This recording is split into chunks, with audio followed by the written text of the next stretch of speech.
Welcome home to USA Global TV and Radio. Ours is a place where dreams take flight, voices are heard, and stories are shared. This is where cultures meet, connections are formed, and ideas are transformed into action. This is your destination for authentic storytelling, diverse perspectives, and meaningful conversations. We're where global stories unite and bridges are built beyond all borders. Discover our world of education, entertainment, hope, and inspiration. Together, we're building bridges worldwide. Subscribe to our USA Global TV channel and download our USA Global TV app. Be our guest or join our team. Visit usaglobaltv.com. With heartfelt thanks to our executive producer, Dr. Jacqueline Kerbeck, music scored by Yifei Tang from Cloud Road Music, creative direction by Paul Garcia, and I'm Al Cini, and I'm very proud to be part of the USA Global TV and Radio family. So join us here at USA Global TV and Radio. Make us your home for global connection. All rights reserved. This video and its contents are the exclusive property of USA Global TV and Radio. Unauthorized use, duplication, or redistribution in any form is strictly prohibited. Thank you for being a part of our global community. Let's inspire together. Where were you if you were alive on January 28th, 1986, or February, I believe it was the 3rd, 2003. Hey, Claire's with us. Hi, Claire. So I want to talk about NASA and what happened in 1986 and what happened in 2003 and why it could have been avoided. What could have changed and saved 14 people's lives. Welcome to You as a Whole, Body, Mind, and Soul. I'm Justin Rigliani. Great to have everybody here. Please chat in if you have any questions, comments. Where were you on those days? Can you remember? I remember where I was. I was in math class in 1986, 5th grade. And Kristen McAuliffe was going to be the first teacher in space. And for some reason, my school didn't have it on television, but we were talking about it. And then, of course, the accident that I use accident, but honestly, it was avoidable. Accidents are usually things that you just happen that are not avoidable, but this wasn't. And it's frustrating when you hear the stories, and I'll get into that a little bit today. And then in 2003, Columbia, it broke apart on re-entry into the atmosphere, and again, it was something that was totally preventable. We're talking about 17 years apart, and NASA didn't learn its lesson from the first one. So I want to get into that. And again, if you, where was I that day? I was dating someone, and we were at her house, and we were watching that at the time. And I remember the space shuttle was supposed to land, and it was late. Once the space shuttle is late, it's not going to be a good ending. Those things are timed exactly to the second. When there's a delay, something went horribly wrong. So let's start with Challenger. Back in 1986, this was the night before Challenger was supposed to launch. There were 4 engineers who told NASA, do not launch tomorrow. It was 40 years ago, a couple days ago. It was the 40th anniversary. And the reason why they said that was Roger Beaujolais, who was an incredible engineer. He worked on the O-rings, which the solid rocket boosters had to be sealed. They had some seams, and the seams had to be sealed so that gas and flame would not come out. It would block all that so it didn't burn through. And the year before, 1985, Roger Beaujolais went and took a look at the O-rings for a launch. And I believe it was also Challenger, because they had 4 shuttles. It was Challenger, Columbia, Atlantis, and I can't remember the other one, but there were 4 in the fleet. And Roger Beaujolais went and looked at the O-rings. And the launch that they had was in 53-degree weather down in Florida. That was the coldest launch ever recorded. When he looked at the O-rings, he could see that they had burn through. it was a backup. There was a initial O-ring, and then there was a backup in case one failed. You'd have one backing it up. But what happened with that one is the main O-ring failed, and the second one almost burned through, almost failed, but it didn't. And he took pictures of it, and he made it very clear that they had a problem with the O-rings. And in just a year later, in January of '86, the temperature was around 20 some degrees in Florida, just like this week. This week it's been incredibly cold in Florida. This was not as bad back then in 1986. It was bad, but it wasn't multiple days like it's been this time. But nonetheless, the temperature was very, very low. And the problem is when the O-rings when they were in freezing temperatures, even cold temperatures, they did not expand the way they should. And they were dangerous because they were going to allow gases to seep out and flames to seep out, and that was going to potentially cause a disaster. So when they got the weather report for the next day, they at Morton Thiokol, the company that Roger Boisjoly worked for, they had a conference call with NASA, and Roger Boisjoly, Alan McDonald, Arnie Thompson, and Bob Ebeling all told NASA, do not launch. They were all in agreement that NASA should not launch that shuttle the next day because of the cold temperatures, because they were afraid the O-rings would fail. And they had a conference call. And Morton Thiokol management was on board. They said, all right, if our engineers are saying that it's dangerous and there's going to be a catastrophe, we're going to go with that. And what did NASA do? NASA got angry and pushed back. And what NASA wanted to do was launch because there had been a lot of delays. This was when they were going to have the teacher in space, Krista McAuliffe. They had so many problems with mechanical issues and weather delays, and they were afraid that they were going to lose their funding. And all of this always comes down to money. Whenever you have any kind of cover up or any kind of problem like this, money is usually the reason why. And this was no exception. They were worried about losing funding, and they wanted to launch. So they said to the engineers, and when I say they, Lawrence Malloy was one of the big ones. He was part of the solid rocket booster on that committee for NASA. And he said, what do you want me to do, Thiokol? You want me to launch in the spring? So he was aggravated that they were telling him not to launch in cold weather. And they went offline. They talked about it. Morton Thiokol came back, and Morton Thiokol told the 4 engineers, take off your engineer hat, put on your management hat. So in other words, I know that you're afraid that people are going to get killed tomorrow and we're going to blow up that space shuttle, but think about it from a management point. What if you're wrong? What if it's fine and it doesn't have, there are no accidents, everything's good? They made them change their mind, and they wouldn't sign any papers. To their credit, Roger Boisjoly and Alan McDonald, Arnie Thompson, and Bob Ebeling, none of them signed off. They had their manager do it because they knew that it was going to be very, very dangerous. And if they were going to get away with it, it was going to be luck. And almost was. But Roger Boisjoly went home and told his wife, Roberta, she said, how was your day?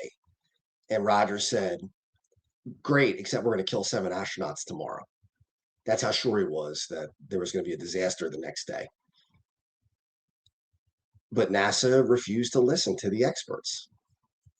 And Morton Thiokol made a decision because they were afraid if NASA got upset with them, they would lose the contract with them, and then some other company would step in and they would make the solid rocket boosters. And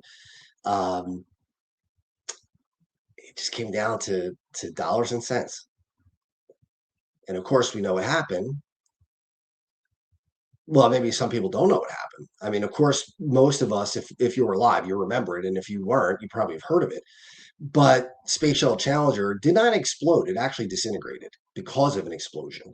It was the shock, the shock waves, and the shuttle itself just broke apart. It didn't explode. What you saw in the explosion was the gases that exploded, and it kind of obscured the shuttle. The shuttle was behind that cloud of gases that was burning and then just broke apart. You just couldn't see it. In fact, a lot of speculation, and it's probably pretty good speculation, is that they did not die from that initial blast. The crew cabin was still intact when it was dislodged from the rest of the shuttle, and then it just fell to the ground. So the astronauts either A, were alive for a little while on the way down, or B, they were alive but unconscious, or C, they were alive and conscious. There's no way to really know for certain. But that's kind of hard to think about. If you 2.5 minute ride down, you can imagine what it must have been like to know that you're going to hit Earth at 200 and some miles an hour. I think it was 207 miles an hour into the water. You're not going to survive that. I mean, there's no way. And that's what happened. That's how they died, when they hit the water, most likely. But when you see interviews with these engineers, they talk about the fact that they thought they dodged the bullet because when the shuttle was launched, they thought it was going to explode right on the pad. They thought that the O-rings were going to fail and the explosion was going to happen on the ground. It sort of didn't happen. And I know that sounds like a hedge, but it's the truth. The O-rings did fail on launch. You could actually see it when they isolate that area of the solid rocket boosters. One of them in the seams, one of the double O-rings failed. So both O-rings failed immediately. But they got lucky because they call it sludge, trapped that gas and held it so it didn't go through and burn the external tank. So it did not explode on launch, but it did take off slower than normal. They noticed that the takeoff was slower, but they thought they dodged a bullet. I remember hearing interviews with them and them saying that they said a prayer and said, "Thank God that this we averted tragedy." And they were already thinking about how they were going to talk to NASA later about what to do in future shuttle launches. And then, of course, the sludge gave way, and like a welder's torch, flames were shooting out of that solid rocket booster, and it burned right into the external tank. And once it burned a hole in the external tank, that's when the explosion happened and the vehicle broke up. And every one of these guys, all these engineers, had pretty much the same reaction. They went into their offices and they cried because they knew that they were right and they could not do anything to save those 7 people. And somebody just said, Smarty Jones, 86. That was 1986. We watched that live in high school. Okay, yeah. A lot of people did. A lot of people who were younger, especially high school kids, were watching that. It was awful. Did they recover the bodies? Yes, they did recover the bodies. Unfortunately, they were not intact. The bodies were dismembered from the hitting the ocean so hard. So they were recovered.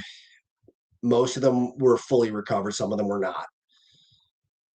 But yeah, these engineers were just devastated, and they couldn't believe that NASA wouldn't listen.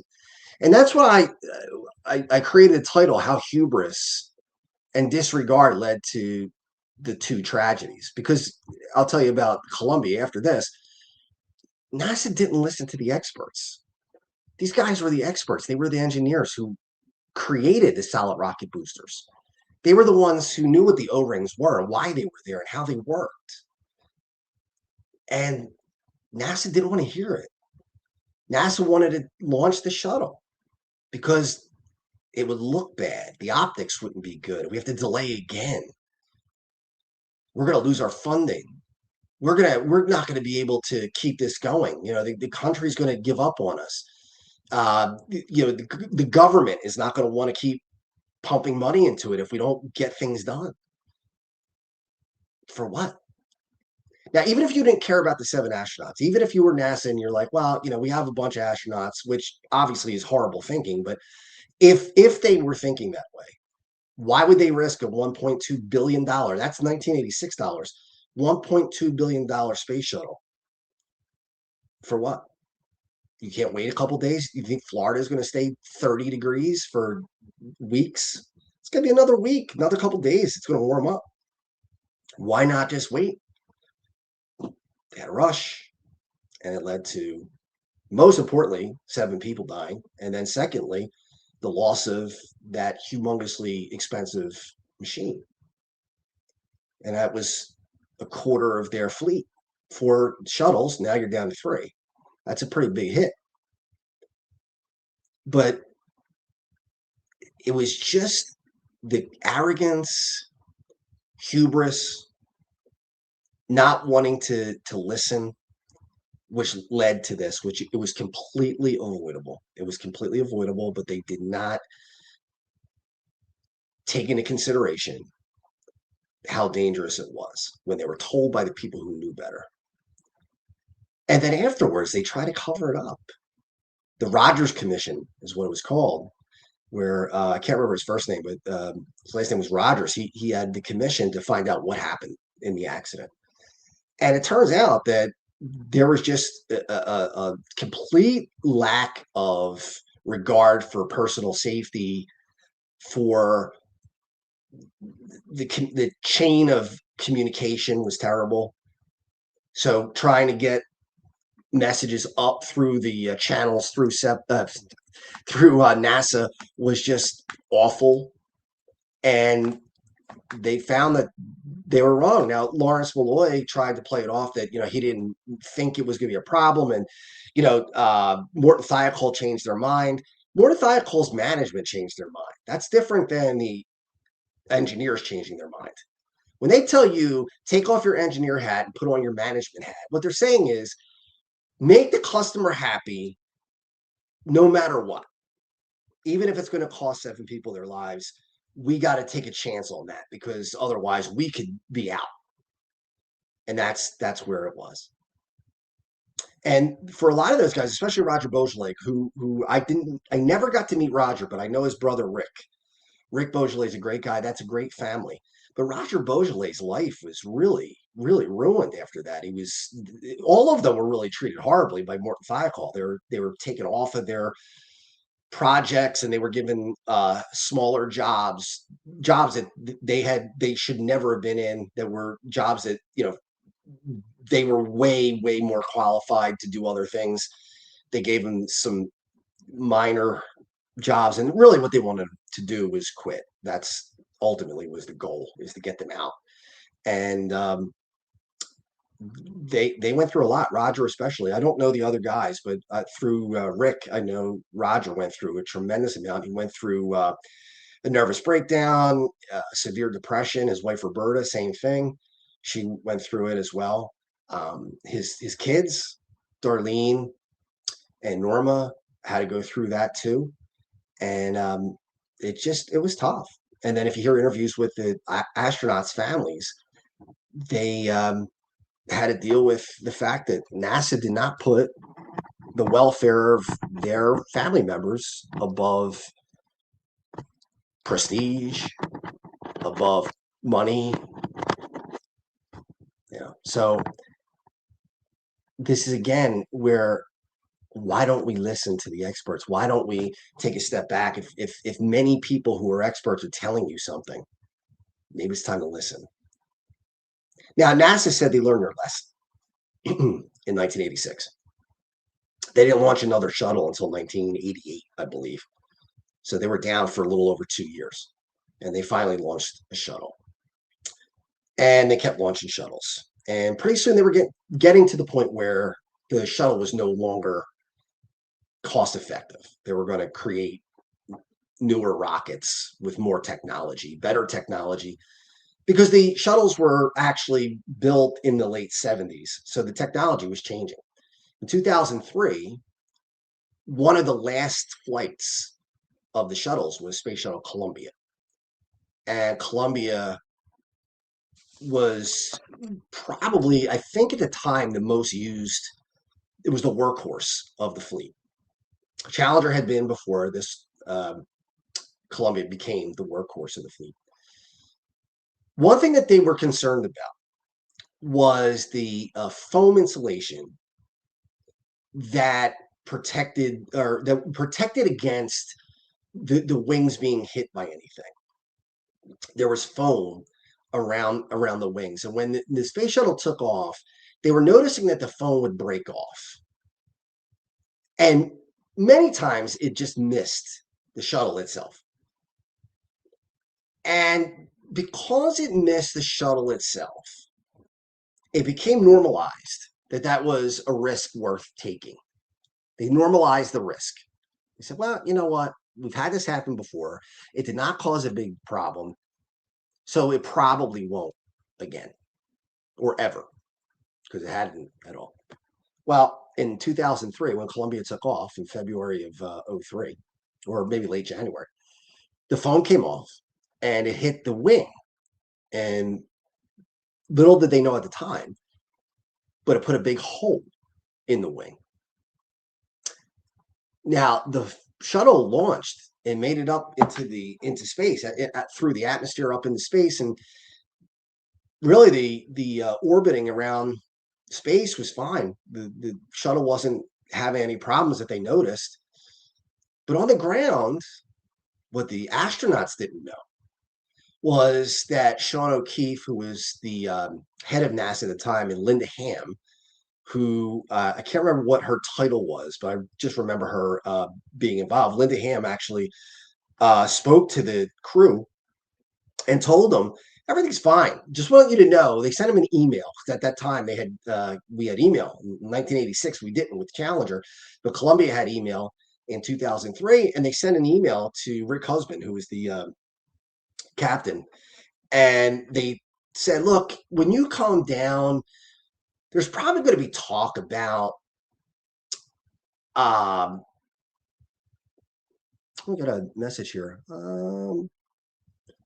I think we're okay audio wise. I think we are okay. Somebody saying the mic can't hear, but Megan, you can let me know in the chat if that's the case. I'll take a look and see what's going on. But yep, we're okay. Cool. So they had email, and they sent an email to Rick Husband, and the email said, when you get down, you'll probably hear some questions about the foam hitting the wing. Just want you to be aware of it. This poses no threat to you or the crew. Something to that effect. I don't have it quoted verbatim, but that was the gist of the email. And that wasn't true. They were worried about it. In fact, Linda Ham and Sean O'Keefe and a lot of other people in NASA were actually thinking about possibly going up there with another shuttle. I think it was Atlantis, which was ready to launch in a month. And they were going to try to hurry up and get it launched to try to rendezvous with Columbia so they could get the astronauts out of Columbia and get them back home in Atlantis. And they were discussing that. And this had been going on for days in NASA. They knew that this was a chance that this could happen, but they didn't want to admit it. They didn't want to slow down. They didn't want to make the necessary provisions to make sure that everybody would be safe. The crew, most importantly, shuttle, second most importantly. They just normalized it. They said, well, it's a risk that we have to live with. It's not a very high risk. They were told otherwise. So while this crew is up in space, they're deciding whether they're going to tell them or not that they might not make it through reentry. And they decided not to, because they thought, well, why make them worry? Let them have a good flight. If they don't make it, at least we wouldn't have worried them ahead of time, because there's nothing that can be done anyway. I mean, could you imagine people that You just launch them up into space and you probably have killed them. They're the walking dead at that point because they're on that shuttle that you are pretty sure is not going to make it back. But they hit it. And then in February of 03, when they were about to come home, they started to come in and there was a hole in the wing, as I said before. And once there's a hole in the wing and that heat is able to go in, the heat from reentry, it's just a matter of time. And it just started to burn up and it broke apart. And the crazy thing is, and if you think about how terrifying it must have been, that shuttle started to rock. It started to spin. It started to go end over end. And at that speed, it just started to break apart. So they knew in the beginning of it, the astronauts knew that they were dead. They knew that something horrible was happening. And they probably didn't live long, but I'm sure they were terrified for the time that they were alive. And then it broke up over several states, Texas, Louisiana. I can't remember all the states where it dropped pieces of the shuttle falling to the ground, but it was all over the place. It was terrible. And again, that's when I was watching it, they were saying that the shuttle's late. And again, that's the shuttle can't be late. It just can't be late. It's precise. Everything's precise. When a shuttle's late, that means there's a catastrophe of some sort. And there was. It broke apart. And I remember I was, 27, 28? 28. And I remember thinking to myself, even as a young guy, 28 years old, how in the world did they not learn from the first time in 86? How is it possible that people that smart, people that accomplished, could make the same mistake twice? Now, it was a different type of mistake. One was the O-rings, the other one was the foam strike. But was it different? No. What was different is the part of the shuttle that caused the problem. But what was the same lack of attention, the same disregard for human life, the same inability to see beyond their own hubris. We're NASA. We know everything. We're the best. We're the best. We can't be told. We know it all, but you don't. And that's why they said it couldn't have been the phone. Couldn't have been. They knew it was the phone. They knew it was the phone because they were talking about this through the week. So this is not a shock. And then they had some experts do some experiments to see what would happen if foam hit a wing at a certain speed. They calculated the speed, and I think it was 500 miles an hour or something like that. The foam was pretty much standing still, but the shuttle actually hit the foam. So the foam didn't really hit the shuttle. The shuttle flew into the foam. The foam was kind of suspended, and then it got hit.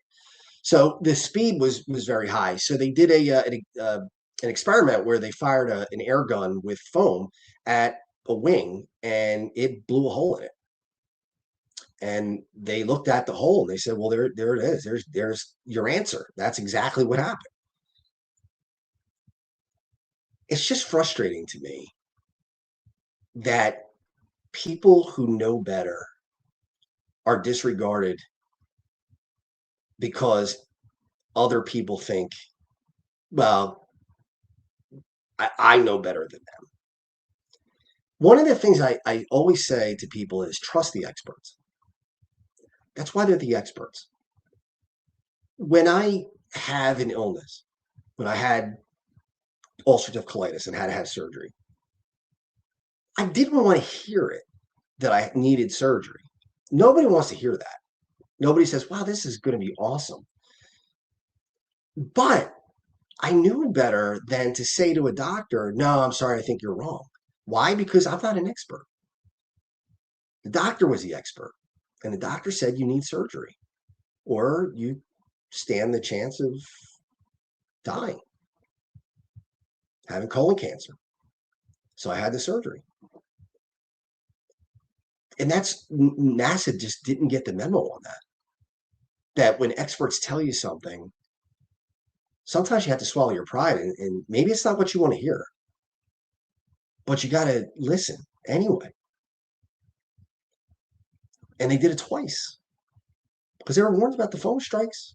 They were told not to launch until that was taken care of, until they figured out a way to make it safer so that that phone would not come off and hit the wing, or any other part of the shuttle for that matter. But again, they overlooked it because it was not for business, wasn't better for them. Roger Boisjoly went on to teach ethics in business after the tragedy with Challenger. He went to schools. He taught at colleges, I think in Utah. He was originally from Massachusetts. I think it was Massachusetts. I know it was New England area. But he went, when he moved out to Utah, where Mort Fiacol is, he then became a professor out there. And he taught how you have to be ethical, how you have to think of human life before profit, how you have to listen to people who know what they're talking about, not try to shut down the whistleblowers. Being punished for speaking out is dangerous, because if you don't have people speak out, you will have more and more accidents like you saw with Challenger and Columbia. It's inevitable, because there's nobody there that's going to stand up and say, hey, this isn't right. Because if they have to fear going through what Roger did and what Alan did and what Bob did and Arnie, a lot of people are not going to have the guts to do it. Those four guys did. And Roger was the main guy in that. And look at what it cost him. He was a whistleblower. It cost him his job. It cost him his mental health. It cost him money. The amount of money he should have been able to make, the earning potential that he had was astronomical, and he couldn't make that. It hurt his family. I've talked to his brother, Rick, about maybe doing a documentary on Roger and what it was like for him and what his thoughts were about NASA. And I respect Rick's wishes. He said, I don't think we should do it because it brings up a lot of pain in his family. And he said it would be better off if we did not do it. And I haven't pushed it because I know that I'd rather not do it and respect the family's wishes. On the other hand, I think somebody like that needs to be celebrated. I think every year when I post on Facebook about Challenger, it's always about Roger Boisjoly. We all know the tragedy. If you were alive, or if you have family who was alive, maybe people under a certain age won't remember. That was 40 years ago, so it's a long time ago. But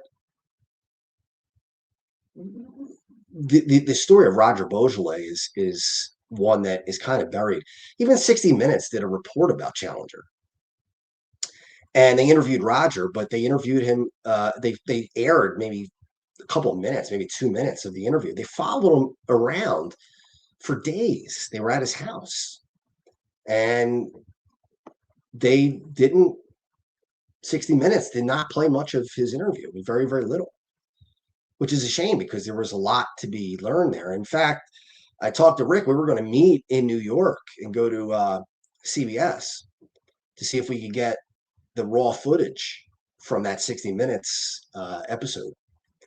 And then Rick decided that wasn't a great idea. And again, I respected the family's wishes. I wasn't going to push that. I wish we had it. I wish we were able to share it so people would see. I am a spiritual person.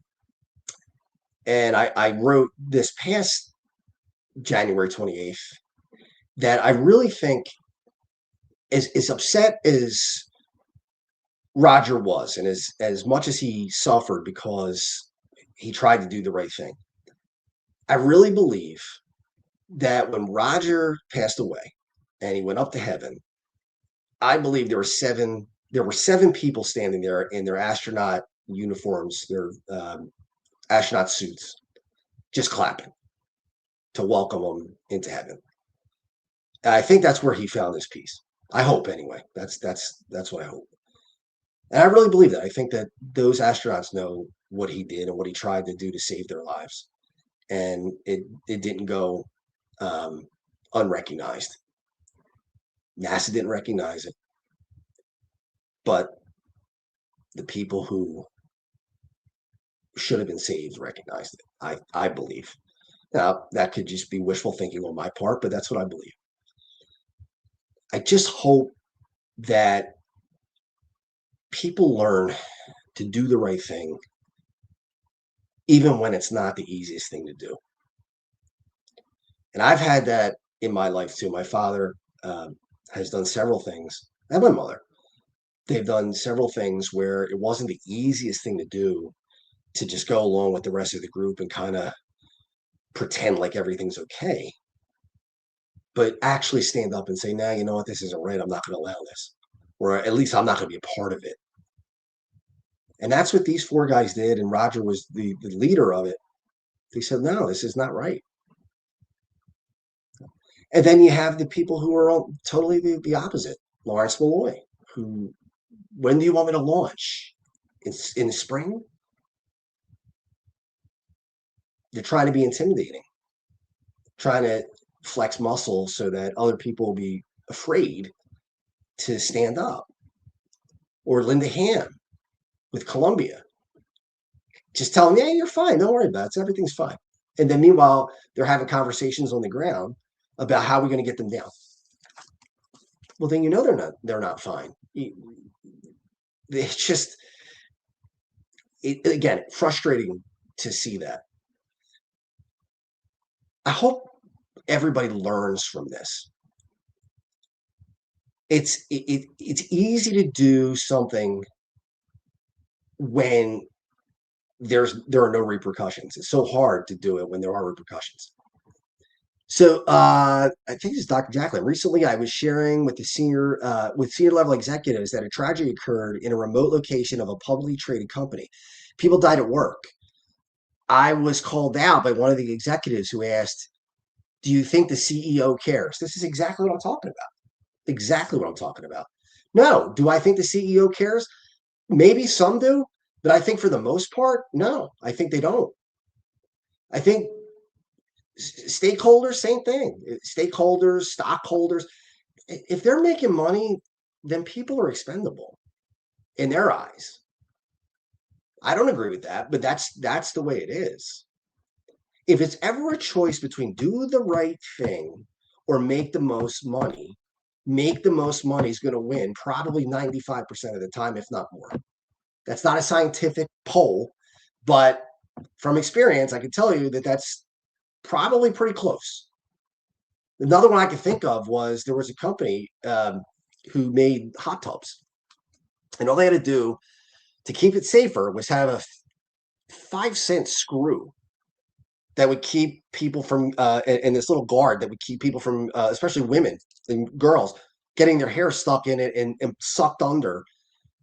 They didn't want to do it because the 5-cent bolt or screw, whatever it was, wasn't worth doing. Well, you know what? It was worth doing because they got sued because somebody died from their hair being sucked in and then drowning from it. Why? Why? You wound up paying more money in the long run anyway. Why wouldn't you just do it preemptively? Why would you wait? So Dr. Eklund says she was shocked. He told me I would not make it in corporate as a C-level exec. You know what? Then I wouldn't either. I wouldn't either because I'm not going to let people die because we want to make extra money. So no. And guess what? If that's what it takes to be a C-level exec, keep it. Keep it. The one other thing, I know we're running out of time. Trying to think what lost my train of thought there. I bet you were shocked. Yeah, it is shocking when they say that. Oh, yeah. The bridges here in Philadelphia, my uncle worked on the bridges, and for a long time they did not have a divider between north and southbound traffic. So they would just go, and there were a bunch of head-on collisions.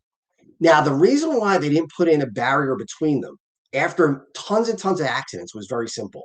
Because if they put a barrier in between in north and southbound lanes, they're admitting that they should have one in the first place. And all of these accidents that happened before, those people would sue or sue on behalf of the family.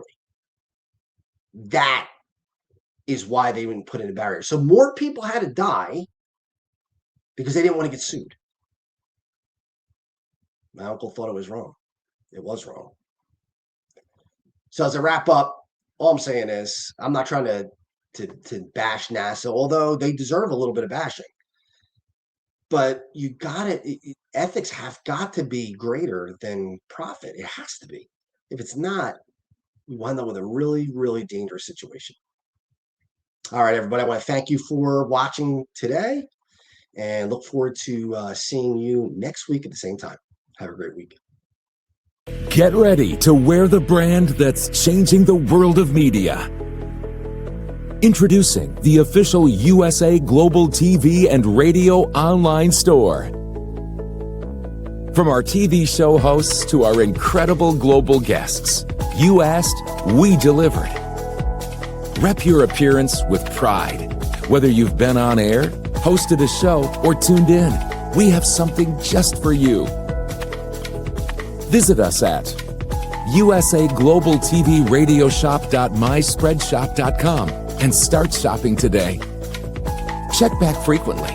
We're dropping fresh new designs all the time. Showcase your role in our global community. These designs celebrate your voice, your story, your presence. It's more than just merchandise. It's a movement of hope, inspiration, education, and elevated listening. Head to usaglobaltvradioshoп.myspreadshop.com. Your spotlight awaits. USA Global TV and Radio. Elevate your style. Elevate the world. In a noisy world, true connection begins with listening. Elevated listening transforms every conversation in just 5 simple steps. Pause and breathe. Set your intention. Listen with curiosity. Reflect back. Agree on one next step. Join the Listening Mentor on Let's Finally Talk with Dr. Jacqueline Kerbeck, the Listening Mentor, where we help you find inner peace, one conversation at a time. Streaming every day. Let's Finally Talk TV show with Dr. Jacqueline Kerbeck, only here on USA Global TV and Radio. Subscribe to our YouTube channels to watch and engage with all our content. Thank you, viewers and listeners of USA Global TV and Radio, for joining us today. We're honoured to have your time and attention as part of our global community. At USA Global TV and Radio, we believe in the power of authentic conversations, meaningful connections, and creativity.